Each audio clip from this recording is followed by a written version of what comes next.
Alan Young Show.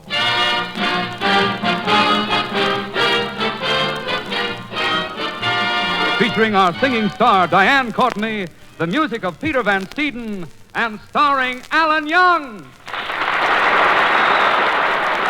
Well, let's get started with the program. First, I want to have a whole bunch of... Come in, if you're funny.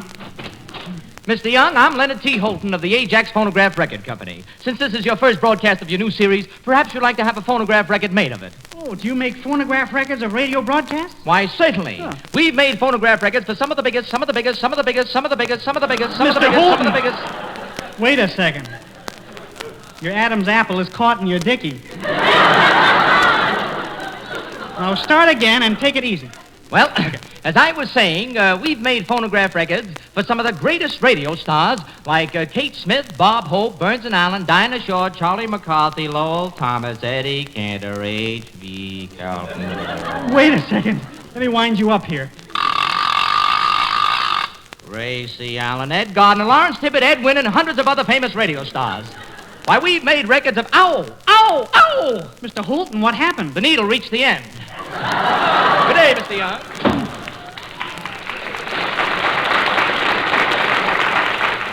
That guy's whole family's been in the phonograph business. When he was a baby, his mother bought him an automatic changer. But, now to get back to my program, the first thing I want to do is get a... Come in. Hello, Mr. Young. I'm so glad to see you. I am. Well, sit down. I think I know you. I've seen your picture someplace. Really? Where? On a bottle of iodine. Oh, Mr. Young, you're so droll. You are. Gee, I like the way you talk. One early show and 2 repeats for the West Coast. What's your name again? Harriet Hatch. Harriet Hatch, from the booby of the same name. No, Mr. Young, I have my own little program on this network. Harriet Hatch and her newsy nuggets for happy housewives. Oh, that's a great program. I understand that over 50% of your listeners are people. Yes. Yes, it's a lovely program, dear boy. And it's sponsored by the makers of Mother Magruder's chocolate-covered meatballs. Oh, yeah, I know Mother Magruder's chocolate-covered meatballs. They're delicious. They melt right in your pocket. But that isn't all. Lots of foods contain iron. But these are the only meatballs that contain stainless steel. Here, try one, won't you? No, thanks. Oh, I insist. Oh, all right. Fine. Just pop it into your mouth. That's it. Now swallow it.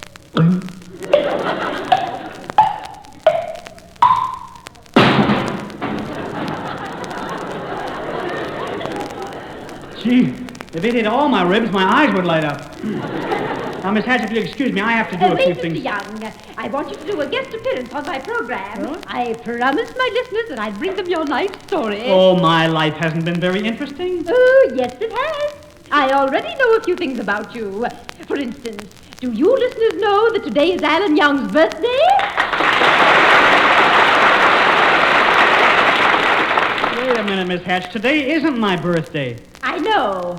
Well, then why do you say it is? I love to hear applause. And now I'll run out and get a pad and pencil, and then you must tell me everything about yourself. You must. Kenny, what did I let myself in for?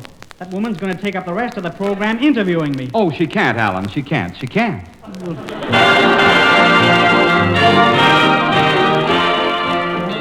And now, ladies and gentlemen, here's our charming singing star, Diane Courtney, to sing for us the Trolley Song.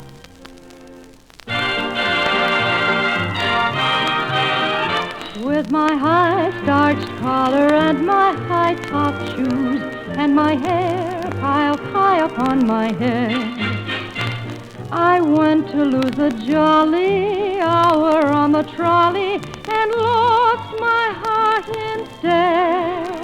With his light brown derby and his bright green tie, he was quite the handsomest of men. I started to yell, so I counted to 10. counted to 10 again. Clang, clang, clang went the trolley. Ding, ding, ding went the bell.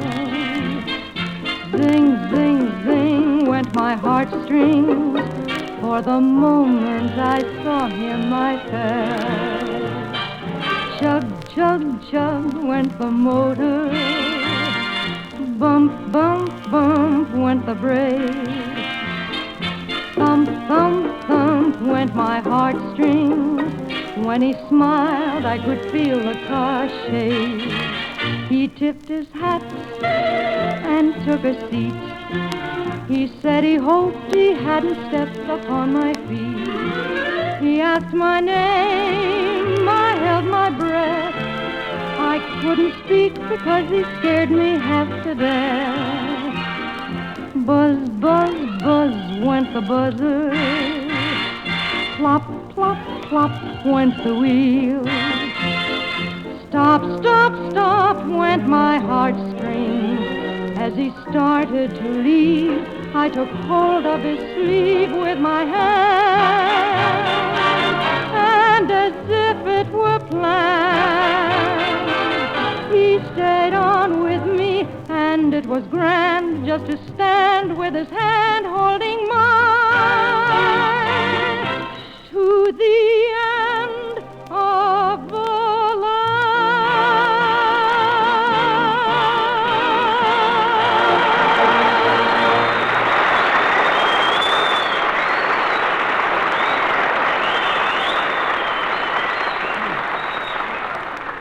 That was fine, Diane. You're a wonderful singer. And I want you to feel that from now on, you're one of the family on our show. Oh, that's very sweet of you, Alan. Oh, not at all. And by the way, I guess you'll never dream that while you were out here singing, I'd fill your dressing room full of orchids and gardenias. Well... Yes? I didn't. Now, if there's anything else I can do for you, I'll be pleased. Young, are you ready to tell me your life story? Oh, it's you, Miss Hatch. I thought you went out to have your bustle retreaded. Now, where should I begin my life story? At the beginning, I guess. Well, I was born in 1920, the year of the Great Depression. There was no depression in 1920. There was in my house. When they saw me, everybody was depressed. But to continue, not many people know this, but I have a twin sister. She's 8 years older than I am. Well, Mr. Young, how could she be 8 years older than you are? She forced herself. But to return to my childhood, we were very poor in those days, Miss Hatch. I remember my father would stand by the furnace hour after hour, blowing cigar smoke up the chimney to make the neighbors think we had coal. Oh, my father. I'll never forget the day he called me into his room and said to me, "Hello, son." Hello, Dad. I always called him Dad as a mark of respect. After all, he was old enough to be my father. What is it, Dad? Son, I want to have a little chat with you, man to man. How old are you, son? 17. 17. My. When I was your age, I was 20.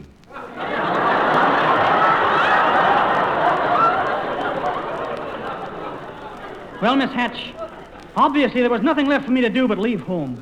So I packed my shirt, my tie, and my 300 Tommy Dorsey records, and I went out into the world. It was then that I met Bertha. A girl? How many boys do you know named Bertha? What a girl she was. Tall and willowy. Willowy. She had skin like the bark of a tree. Oh, I loved Bertha, even though she had a broken nose by a previous marriage. But our romance soon came to an end. Oh, Mr. Young, that's a sad story. My heart goes out to you. Ah, put it back! Oh, I see. Oh, I'm sorry. But life wasn't all sadness and tears, Miss Hatch. One day, a bright note crept in. That was it. I was 23 years old. Time for my first pair of long pants. And do you know where I bought them? Where? I put on my beanie and my bobby socks and hurried right down to Breen Bracker's department store.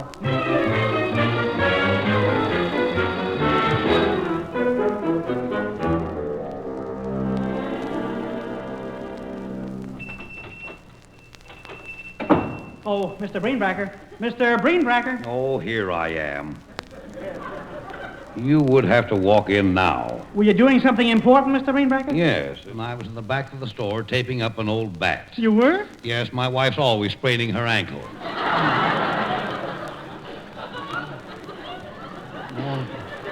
What do you want? Well, Mr. Greenbacker, I'm 23 years old today, and I'm going to buy something that'll change the whole course of my life. Guess what? A new ribbon for your midi blouse? Don't be silly, Mr. Greenbacker. I don't wear a midi blouse. I'm a man. Don't say that so loud. You'll discourage the rest of our sex. Now, do you want to buy something, or can I go back and finish ironing my snuggies? Well, I'm going to buy something, Mr. Greenbacker. Today I'm going to buy my first pair of long pants. Goody. The next thing you know, you'll be going out with girls. Oh, I'm not interested in girls. Would you say that again? I said, I'm not interested in girls. Blondie, I want to have a little talk with you. Sit down. All right. Did you ever see a copy of Esquire? Certainly. Well? They have some very interesting articles. The interview's over. Mr. Greenbacker, what are you trying to tell me? Forget it. I'm a very busy man today. I'm painting my wife's picture. Gee, I didn't know you were an artist. I'm not. But you said you were painting your wife's picture. I'm painting it black. I can't stand the sight of her, nosy. Oh, wait. Let's get back to the subject of girls again. Kid, do you know about the birds and the bees? What have they got to do with anything? Oh, I'm cheating some psychiatrist out of a good case. Let me put it this way. When I was your age, I'd never gone out with girls either. But then one day I met my wife, Emily, and a strange feeling came over me. Love? No, nausea. Well, how did you happen to marry her, Mr. Greenbacker? Just one of those things, kid. We went around with each other for a while, and then one night I proposed to her in a garage. And I couldn't back out.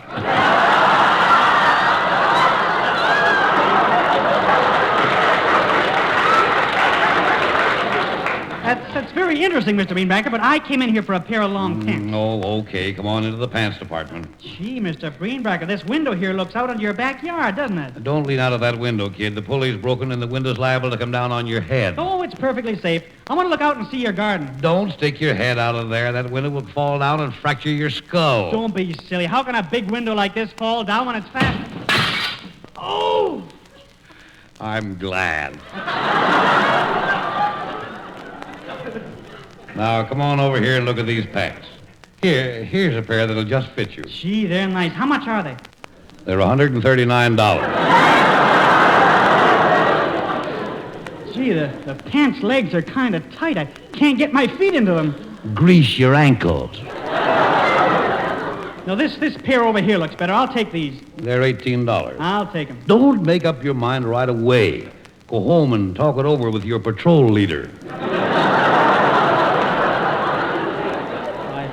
I don't have to talk it over with anybody. I'll take these. Wrap them up. Okay. Here you are, and I hope you're happy with them. Gee, I'll never forget my first pair of long pants. They were purple with light green stripes and 4-inch cuffs. The minute I walked out of the house, everybody started laughing. Why? I forgot to put them on. Oh, good day, Mr. Greenbacker. Good day, Mr. Young.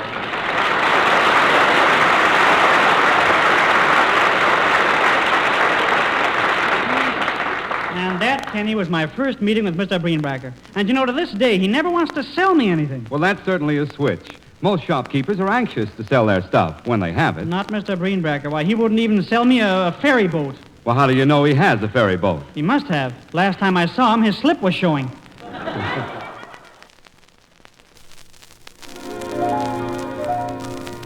I'll walk alone because to tell you the truth, I'll be lonely.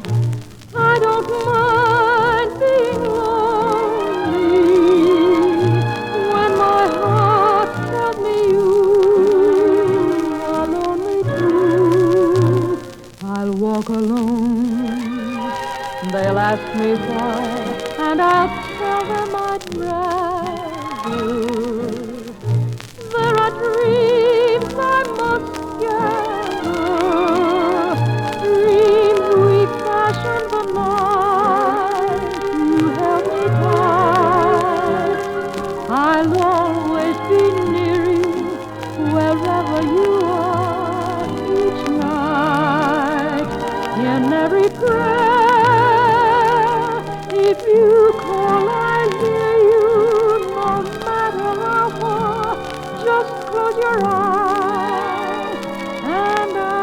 there. Please walk alone and send your love and your kisses to guide me till you're walking beside me. I'll walk alone.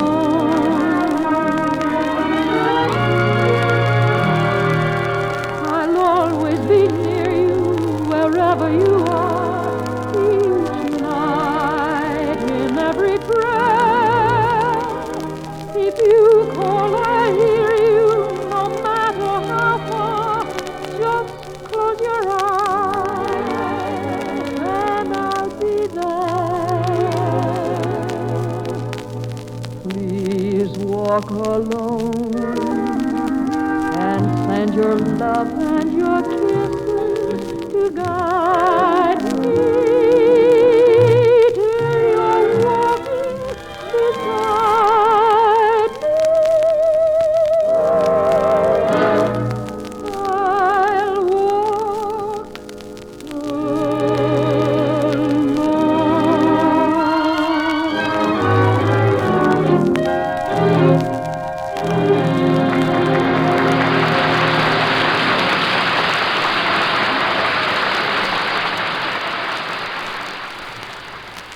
Well, Mr. Young, let's continue with your life story. You must tell me more about your background. All right, Miss Hatch.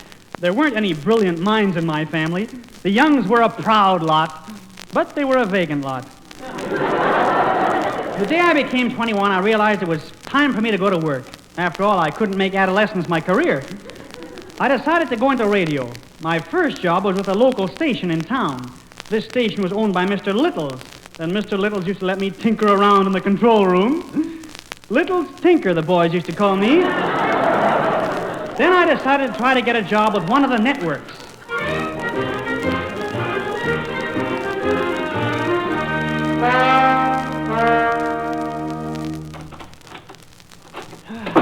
Gee, what a big radio station this is. I wonder where I go to get a job. See, there's so many doors. Let's see the signs on these doors. Technical men, control men, production men, men.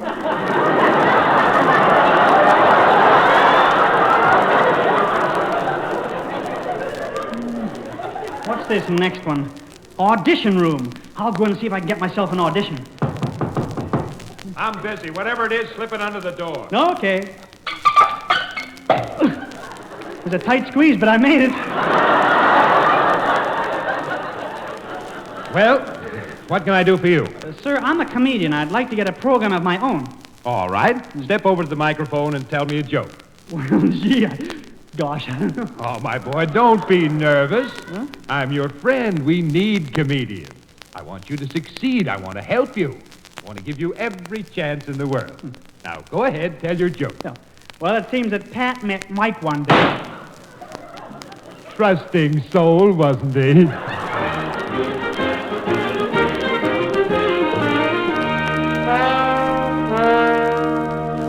Well, Miss Hatch, I finally talked him into giving me a job. The leading role in the station's most popular dramatic program. What a show that was. It was called Young Dr. Young. The thrilling story of a young doctor named Young Dr. Young. Played by Young Dr. Young, who was a doctor and young. Doctor, which was why they called the story of Young Dr. Young, Young Dr. Young. How did that go again? It doesn't make any difference. In the radio section of the newspaper, the program was listed as racing results. Oh, that first episode. I'll never forget it. Presenting another thrilling chapter in that exciting dramatic serial, Young Dr. Young. As the story opens, we find young Dr. Young in the hospital corridor. Calling Dr. Young. Calling Dr. Young. You should hear what they're calling Dr. Young. Dr. Young wanted in the operating room. Come, nurse. We're needed in the operating room. Nurse, quick. Get me some hot water and a towel. Are you going to operate, Doctor? No, I'm going to take a bath. But, Doctor, the operation. I'm ready. Are you? Ready? Scalpel. Scalpel. Sponge. Sponge. Forceps. Forceps. Suture. Suture. Nurse, Yes. where's the patient?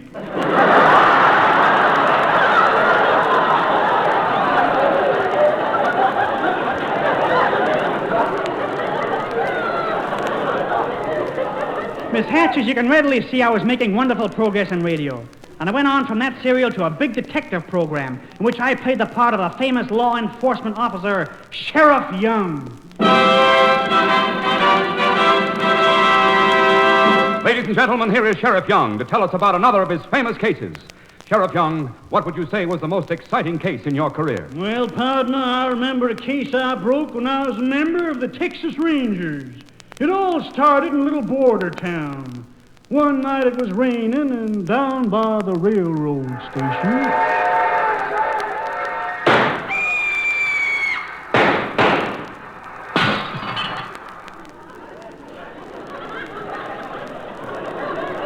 That man is now in prison for life. Thank you, Sheriff Young. After that, they gave me an even bigger program. You may have heard it. The Happy Kitty Hour.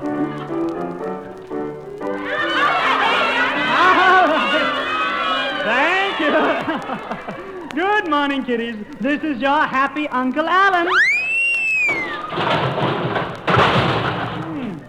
My, what a big spitball. Well, anyway, kiddies, this is your Uncle Alan. All right, you just bet you. Uncle Alan is brought to you by the makers of Bomb Schnucks Lollipops. 99 and 44 100% stick.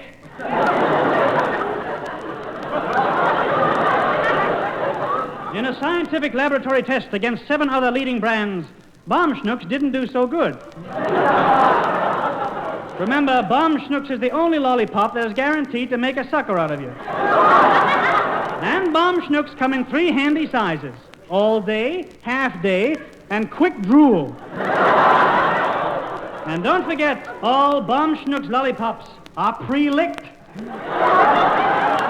Kiddies, just remember to eat Bomb Schnucks lollipops and grow up to be a great big... Now, kiddies, it's time for...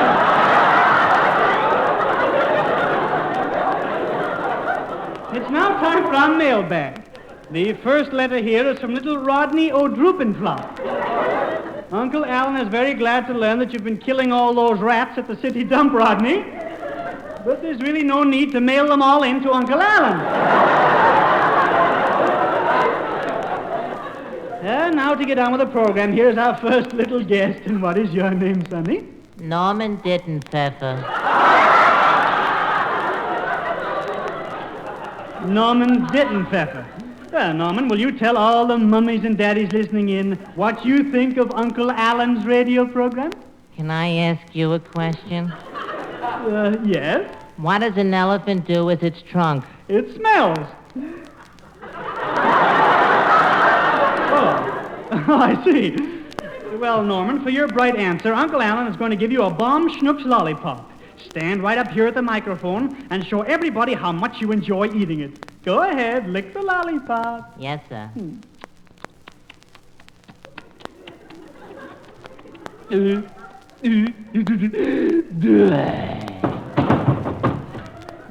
Well, don't stand around, everybody. Let's bury the kid.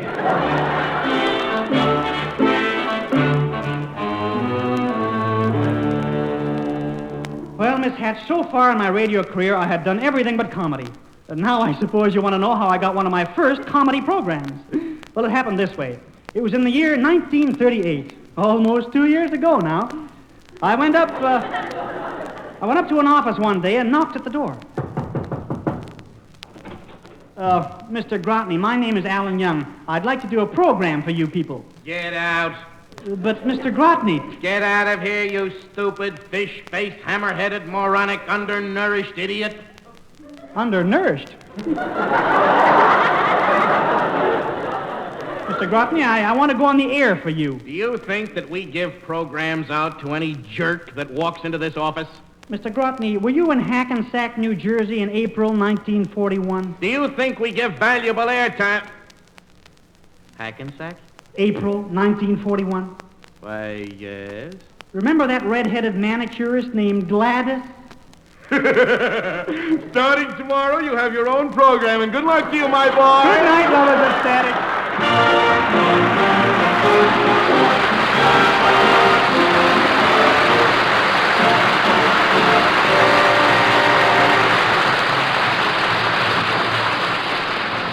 It was just one of those things, just one of those crazy things, one of those bells that now and then ring, just one of those things.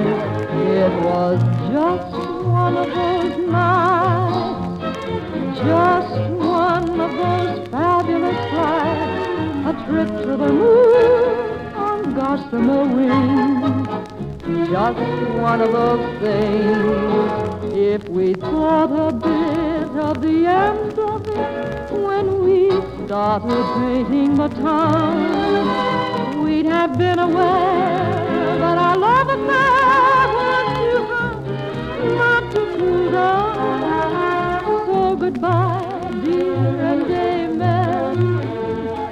Here's hoping we meet now and then. It was great fun, but it was just one of those things. If we thought a bit of the end of it when we started painting the town, we'd have been aware, but our love affair was too hot not to cool down.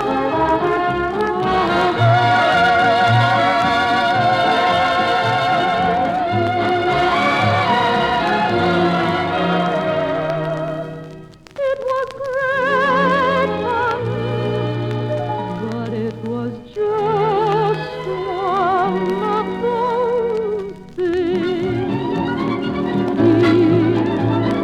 Just one of those wonderful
Friends, on behalf of Diane, Ken, Peter, and myself, in fact, all of us, we want to thank you for being with us tonight.